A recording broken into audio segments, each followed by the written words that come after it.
Estuary News today, police named the man who was struck by a taxi in Hull, and I talked to Joanne Marwood about Heritage Open Day events in Barton. Plus Jack will be here with all the sports, and I'll be speaking to Frank Tett of Andrew's Hedgehog Hospital.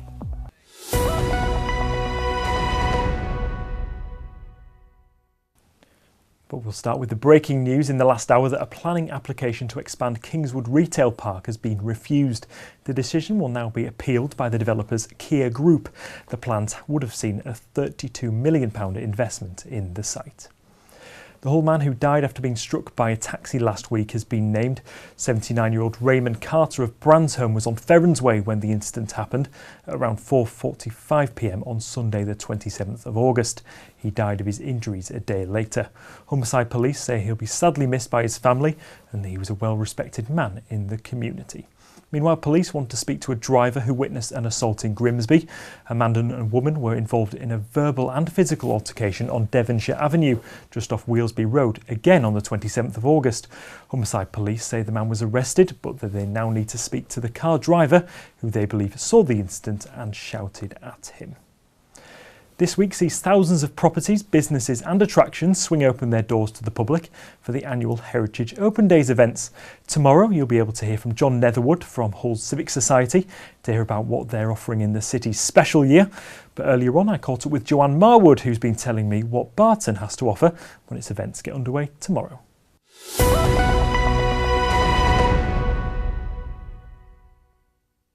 I'm now joined by my guest this evening, Joanne Marwood, who's here to talk about Barton's Heritage Open Days. Thanks very much for coming in, Joanne. Hello. First then, what's Barton got to offer? We've got a range of events coming up this weekend, so from Thursday to Sunday. We've got 14 events over 8 venues all through the town. Heritage sites opening up their doors to the public to find out more about the history of the town. There's a lot of historic buildings in Barton. Yep. What should we be looking out for in particular? We've got guided walks, talks, family trails, puzzles, a film night at the Rote Walk, countless things really for all ages, and they're all free.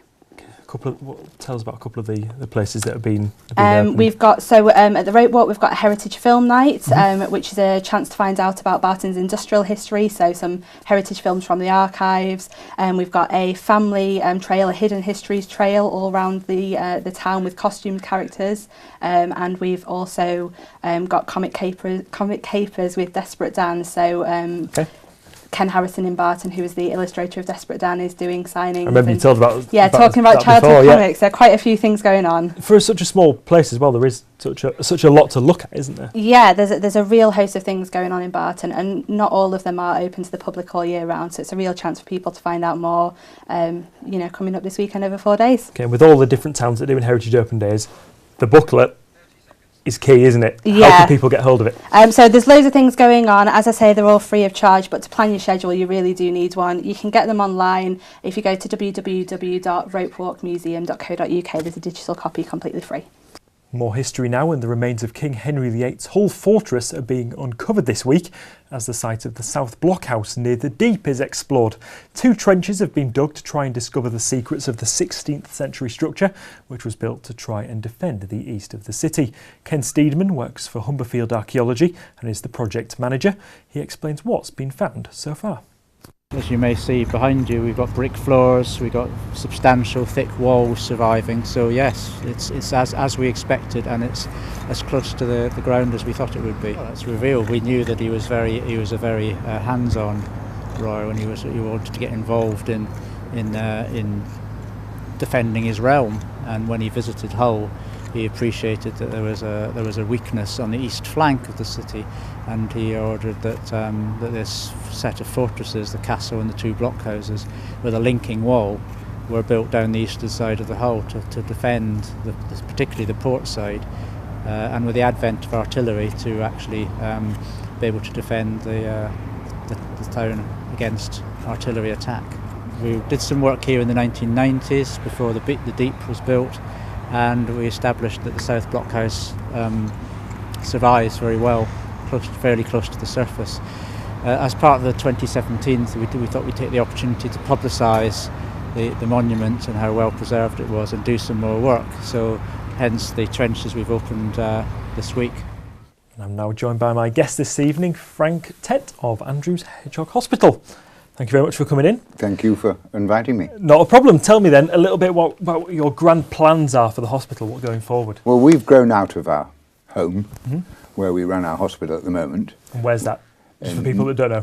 Very near Jerry Green's, the dog rescue place in Appleby. Yep, near Broughton as Near well, Broughton, because this is yeah. where I fell foul. We're closer to Broughton than Appleby.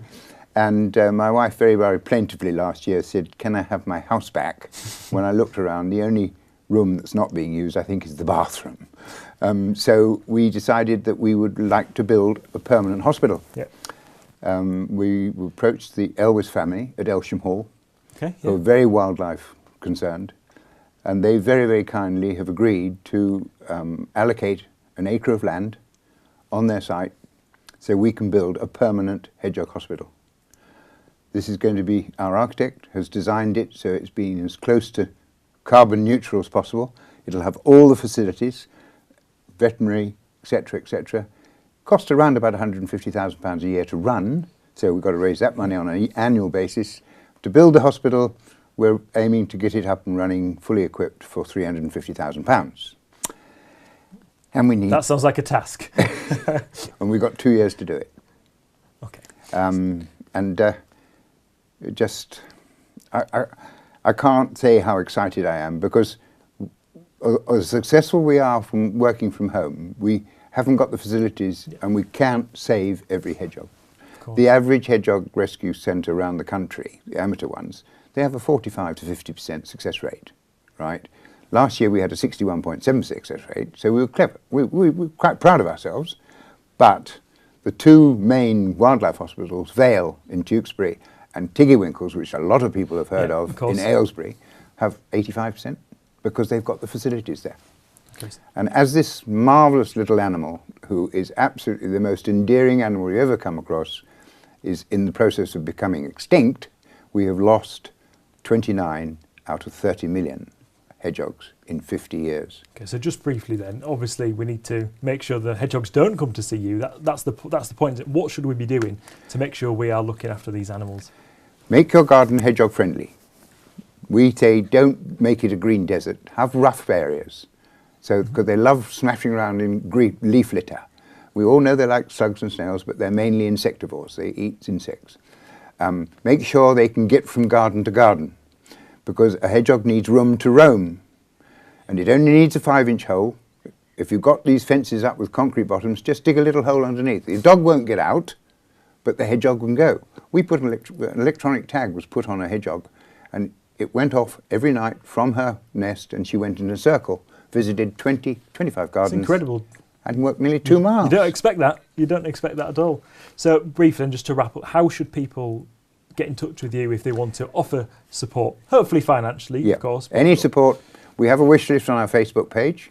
We have a Facebook page, Andrews Hedgehog Hospital. We have a website where you can donate if you wish, through PayPal, and any help at all. And if anyone out there wants to give us a help hands-on and be a volunteer... Not to be underestimated either. No. We're only too willing to talk to us. Please come and talk to us. We're a great mob. We love our hedgehogs, and I have 60 nowadays. Well, it's a story that we'll try and follow and chart your progress along with you. That'd be absolutely marvellous. Thank you very much for coming in. Well, thank you. Now here's Jack with all the latest news from the world of sport.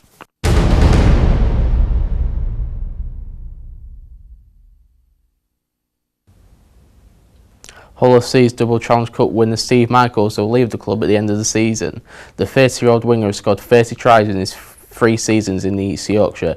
He'll return to his native Australia following the Black and White Super 8s campaign.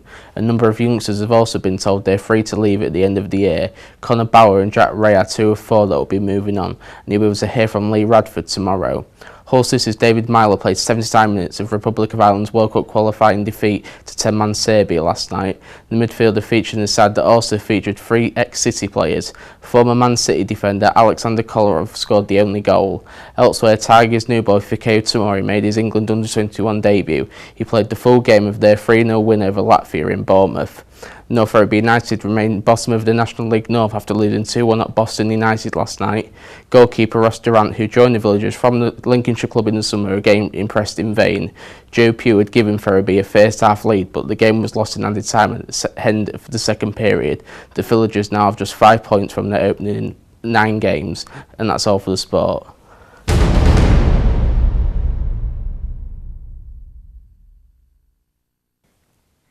Thanks very much, Jack. That's it for today. As always, if you've got a news story you think we should be covering, please get in touch in one of the usual ways. Give us a call on 01472 315 561, email news@estuary.tv, or look out for us on Facebook or Twitter, which is @estuarytv. We look forward to hearing from you. Until tomorrow, good afternoon.